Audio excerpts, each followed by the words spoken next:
রাজধানীর ফার্মগেটে মেট্রো রেলের bearing pad পড়ে নিহত আবুল কালাম আজাদের দাফন সম্পন্ন হয়েছে। সকালে নিজ গ্রাম শরীয়তপুরে নড়িয়ায় ঈশ্বরকাঠি গ্রামে দ্বিতীয় জানাজা শেষে দাফন করা হয় তাকে।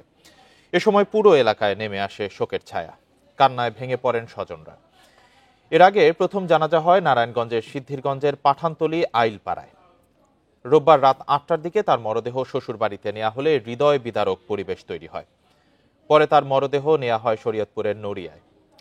আজাদ নড়িয়া উপজেলার মোক্তারের চর এলাকার ঈশ্বরকাঠি গ্রামের মৃত জলিল চোকদারের ছেলে। তিনি স্ত্রী ও 2 সন্তান নিয়ে নারায়ণগঞ্জের পাঠানটুলিতে থাকতেন। দুর্ঘটনার জন্য মেট্রো রেল কর্তৃপক্ষের উদাসীনতাকে দায় দিয়ে দোষীদের বিচারের দাবি জানিয়েছেন স্বজনরা।